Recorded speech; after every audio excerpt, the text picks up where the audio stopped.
समितिका नेपालका टप गोरुहरूको चाहिँ आगमन भइसकेको छ। यो गोरुहरूले चाहिँ नेपालका विभिन्न ठाउँहरूमा गएर पनि जितेर आएको भन्ने सुनिएको छ। यस बीचमा हजुरहरूप्रति चाहिँ यो भिडियो म देखाउन गइरहेको छु। प्रिय साथीहरू, एउटा तारे दुईटै सिङ चाहिँ भएको नेपालका टप गोरुहरूको चाहिँ नेपालका टप गोरु ढकाल तारकेश्वर 3 र सुभाष थपलिया पञ्चकन्या का गोरुहरू मञ्चमा प्रवेश गरिसकेका छन्। खेल मैदानमा प्रवेश भइसकेको छ। नेपालका टप गोरुहरू यिनीहरू चाहिँ है टप गोरुहरूको प्रतिस्पर्धा अत्यन्तै मनोभाव तरिकाले हेर्ने घडी अब समाप्त भएको छ। गोरुहरू यहाँ प्रतिस्पर्धाको तयारीमा छन्। सुरु भइसकेको छ गोरुहरूको प्रतिस्पर्धा। अत्यन्तै ठुला गोरुहरू छन्, त्यस कारणले गोरुहरू भाग्ने क्रममा घाइते बन्न सकिन्छ। त्यस कारणले मञ्चबाट स्वयंसेवक र सुरक्षाकर्मी बाहेक अन्य व्यक्तिहरू मञ्चबाट यो खेल मैदानबाट बाहिरिनको लागि म अनुरोध गर्न चाहन्छु। जति पनि व्यक्तित्वहरू हुनुहुन्छ उहाँहरूलाई बाहिरै बसेर हेर्नको लागि अनुरोध गर्छु, किनकि गोरुहरू जुनसुकै बेला भाग्न सक्छन्, यिनले कुल्चिन सक्छ। त्यस कारणले गोरुहरू डराउन पनि सक्छन्। त्यसैले यहाँहरूलाई बाहिर आफ्नो सुरक्षित नेपालका टप गोरुहरू रे म अनुरोध गर्न चाहन्छु। र तारुकामा चाहिँ हामी गोरु जुधाइ कार्यक्रम हेरिरहेका छौँ। साथीहरू, हाम्रो यो कार्यक्रममा आयोजकको निमन्त्रणलाई स्वीकार गर्दै गीतका दोहोरी गीतका तारकीहरू तथा राष्ट्रिय रूपमा चर्चित व्यक्तित्वहरू हाम्रो मञ्चमा आइसक्नु भएको छ, जसमा दिनेश श्रेष्ठ जो दोहोरी गीतका व्यक्तित्व हुनुहुन्छ उहाँलाई आफ्नो अतिथिको आसन मान्छेको चाहिँ भिड दिनेश श्रेष्ठज्यू। नेपालको टप गोरुहरूको गोरु जुधाइमा चाहिँ हामी पनि हेर्न आएका छौँ। अतिथिको आसन ग्रहणको लागि म जोड्न चाहन्छु नेपाली कांग्रेसका युवा नेता रामप्रसाद रिमालज्यूलाई अतिथि आसन ग्रहणको लागि हार्दिक अनुरोध गर्न चाहन्छु। र अब यता पनि मान्छेहरू चाहिँ टन्नै हुनुहुन्छ, हाम्रा टोलीहरू पनि यतै हुनुहुन्छ।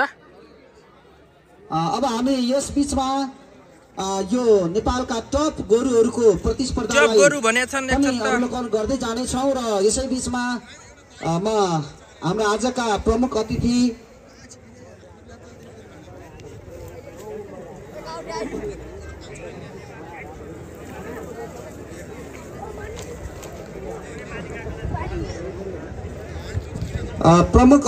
ज्यूलाई आजको हाम्रो यस आयोजकको निमन्त्रणालाई स्वीकार गरेर आफ्नो व्यस्त समयको बावजुद पनि हाम्रो कार्यक्रमलाई शोभायमान बनाइदिनु भएको छ। उहाँप्रति हामी आयोजक समिति र सम्पूर्ण तारुकावासी अत्यन्तै आभार व्यक्त गर्न चाहन्छौँ। र उहाँको लागि कार्यक्रम रहेको छ।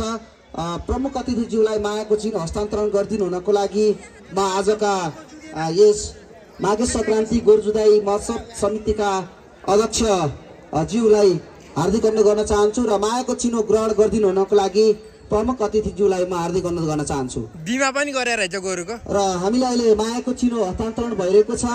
मायाको चिनो हस्तान्तरण गर्ने यो कार्यक्रम भइरहेको अवस्थामा गोरुहरू पनि यहाँ जुन्ने क्रम जारी छ। यी गोरुहरू नेपालका टप गोरुहरू हुन्।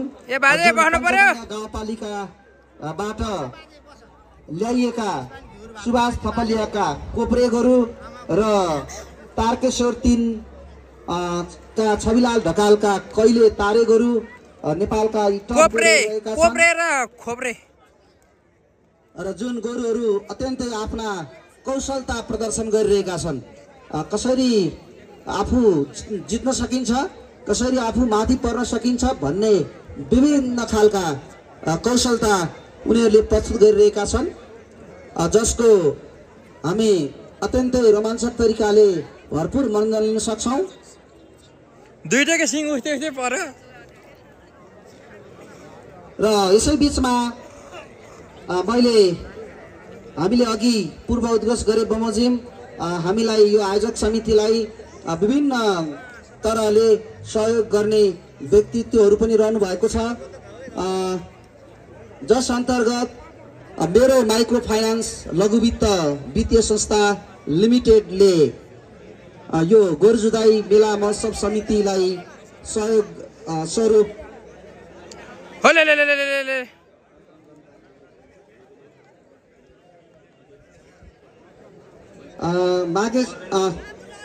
मेरो माइक्रो फाइनान्स लघु वित्त वित्तीय संस्थाका प्रतिनिधि कोही हुनुहुन्छ भने यहाँ मञ्चमा आइदिनु भयो, हामी आभारी हुने थियौँ।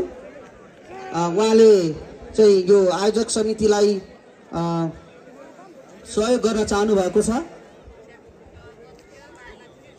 मेरो माइक्रो फाइनान्स लघु वित्त वित्तीय संस्था लिमिटेडले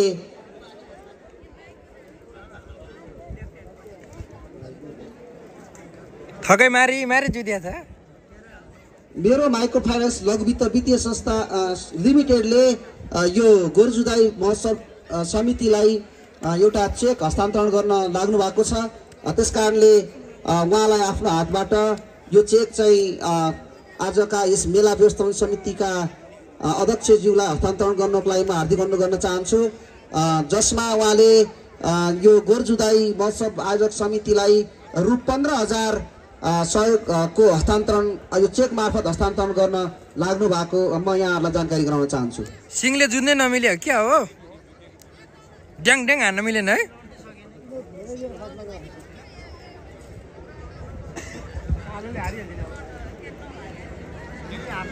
हामी माघे सङ्क्रान्ति मेला गोरुजुदाई मेला महोत्सव समितिलाई सहयोग गर्ने मेरो माइक्रो फाइनान्स लघु वित्तीय संस्था प्रति अत्यन्तै आभार व्यक्त गर्न चाहन्छौँ। उहाँहरूले हाम्रो यो कार्यक्रमलाई मन पराएर अथवा यो कार्यक्रमको थप को लागि र यसलाई थप प्रोत्साहनको लागि रु 15,000 सहयोग गर्नु भएको छ। यसप्रति हामी आयोजक समिति अत्यन्तै धन्यवाद र आभार प्रकट गर्न चाहन्छौँ। उतातिर खेल मैदानमा नेपालका टप गोरुहरू कोप्रे गोरु, पञ्चकन्या र कहिले तारे गोरु तारकेश्वर 3 का गोरुहरू बीचको प्रतिस्पर्धा लडाईँ चलिरहेको छ।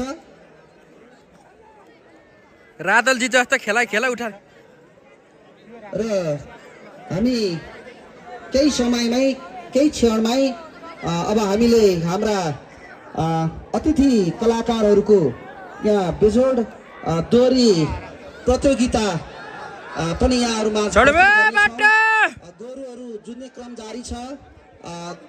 गोरुहरू आर्थिक अवस्थामा तैरिएको हामीले देखिरहेका छौँ।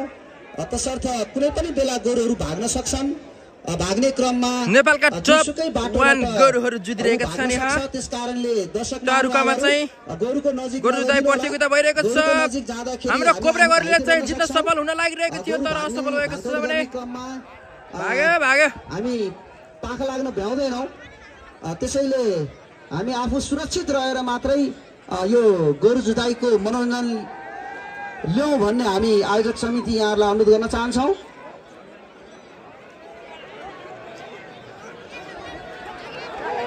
गोरुहरू जुन्ने क्रम जारी छ। अत्यन्तै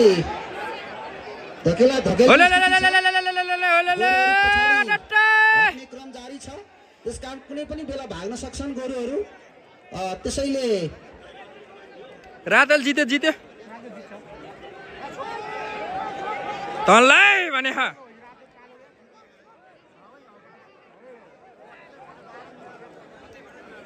पञ्चकन्याका कोप्रे गोरु अत्यन्तै आक्रामक गोरुलाई कहिले तारे गोरुलाई धकेल्ने क्रम बढाइरहेको देखिन्छ। यहाँबाट हेर्दाखेरि त्यहाँबाट भन्दा यहाँबाट देखिरह नि 9 मिनट जुधिसक्यो।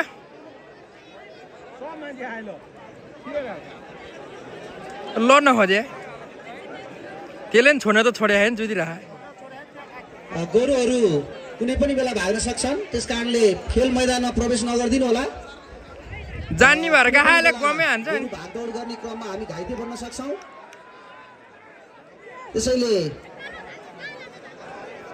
हामी फेरि घाइते बनेको हामी समाचार बन्न नपरोस् भन्ने हाम्रो धारणा हो।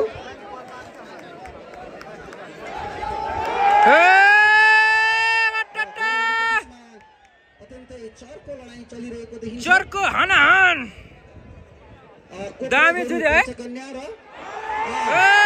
मार्यो छड्दैबाट ल जित्यो कोब्रागरले जित्यो जित्यो जित्यो मोर बधाई छ।